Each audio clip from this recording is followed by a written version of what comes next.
Mesdames et messieurs, bonsoir. C'est Tata Huguette.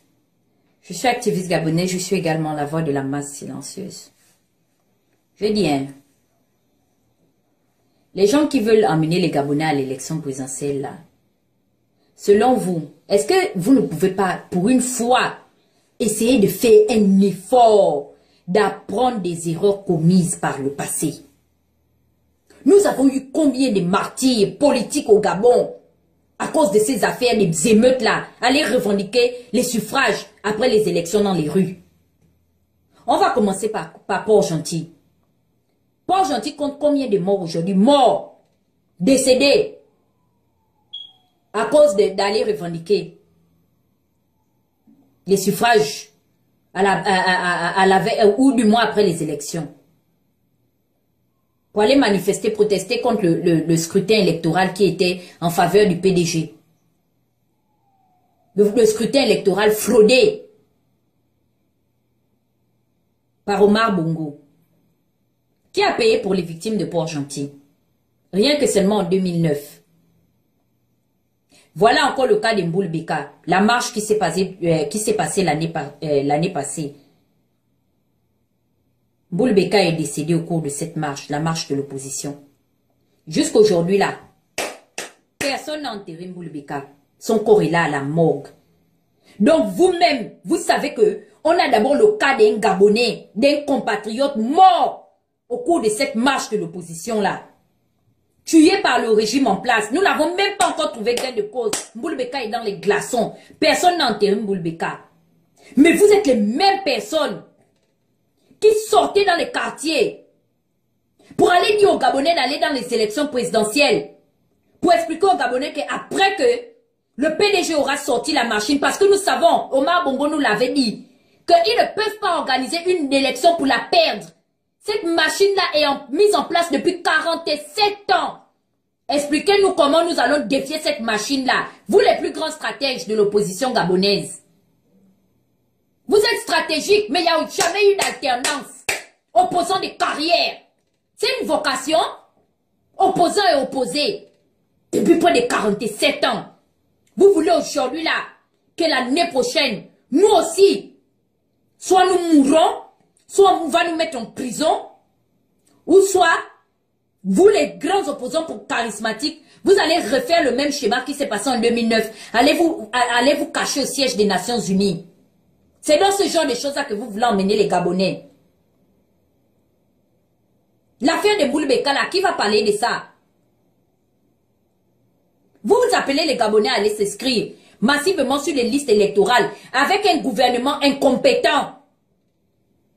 Vous pensez que le gouvernement gabonais, c'est un gouvernement qui se respecte? Voilà, au jour d'aujourd'hui là, la destitution d'Ali Bongo est non négociable. Ali Bongo est un président inéligible. Il a eu à faire recours à un faux acte de naissance en 2009 pour se porter à la magistrature suprême. La constitution gabonaise est claire là-dessus. Il y a parjure. C'est pourquoi nous parlons de la destitution aujourd'hui. Et en ce qui concerne les réformes électorales, oui, les réformes électorales, personne n'est contre les réformes électorales, mais le problème que nous avons aujourd'hui, c'est que Ali Bongo d'abord doit être destitué parce qu'il n'est pas concerné par la question des réformes électorales, que ce soit en amont comme en aval. Et encore que le problème d'Ali Bongo, de l'acte de naissance ou de légitimité d'Ali Bongo n'est plus un problème. Nous ne sommes plus au niveau où Ali Bongo devra présenter un acte de naissance en bonne et due forme. C'est terminé, on a dépassé cette étape-là. Ali Bongo a eu recours à un faux acte de naissance, ce qui nous amène aujourd'hui à le destituer. Et que ce soit bien clair dans la tête de ceux qui pensent que nous sommes venus aujourd'hui là pour s'amuser, ou les actions que nous avons fait aujourd'hui, c'est pour rigoler. Nous ne voulons pas demeurer, comment on appelle ça? Nous ne voulons pas devenir des opposants de carrière, hein? Ou des opposés. En tout cas, en ce qui me concerne et mes combattants de lutte, nous devons recadrer le débat. Nous ne pouvons pas en même temps vouloir nous battre dans le PDG avec la majorité et commencer à nous battre dans l'opposition. Parce qu'il y a des gens qui n'apprennent pas de leurs erreurs. Lorsque vous utilisez le pauvre nom de feu M. André Borban, que M. Baobam avait appelé les Gabonais à aller s'inscrire sur les listes électorales parce que selon lui, sa stratégie, il fallait exister politiquement. D'accord. Mais vous-même, par l'expérience, sans offenser la mémoire d'André Baobam, est-ce que vous pensez que c'est parce qu'il avait appelé les Gabonais à aller s'inscrire massivement sur les listes électorales qu'il avait pris le pouvoir? Parce que cette élection-là, nous savons aujourd'hui les vrais suffrages, la vérité, que c'est André Baobam qui a gagné les élections 2009. Mais enfin, M. André Baobam est quand même mort à cause de ce pouvoir-là. Qui va payer pour M. André Baobam? Vous voulez encore ressoulever ces mêmes Gabonais-là qui ne font que perdre leurs enfants, leurs frères, leurs familles, chaque élection. À cause d'aller manifester contre les scrutins frauduleux que le PDG et la Sénap et toutes les institutions qui sont à la solde de la famille Bongo prononcent après chaque élection. Nous sommes fatigués. Thomas Sankara a dit quoi? Vaut mieux vivre un jour comme un lion que de vivre 100 jours comme des moutons. C'est une évidence. Les présidents venus au pouvoir par la force ne peuvent que partir par la force. Nous ne pouvons pas être les derniers, tandis qu'au jour d'aujourd'hui, le Gabon compte à sa tête la plus vieille dictature. Peut-être même au monde. Nous avons le record 47 ans des mêmes stratégies. Vous dites que la politique de la chaise vide ne paye pas. C'est la politique de la chaise occupée qui a payé où? Peuple, comme disent mes frères congolais, peuple Nenge Nini, c'est comment? Il y a eu quoi? Les médicaments que Bongo était parti manger là, c'est ce qui est en train de vous fatiguer. Nous sommes une génération différente. Hein. Il ne faut pas emmener les enfants des Gabonais dans ce que vous savez déjà que les sorts sont déjà scellés. Nous devons nous asseoir et chercher à réfléchir comment nous allons destituer Ali Bongo, parce que c'est ce qui est la priorité.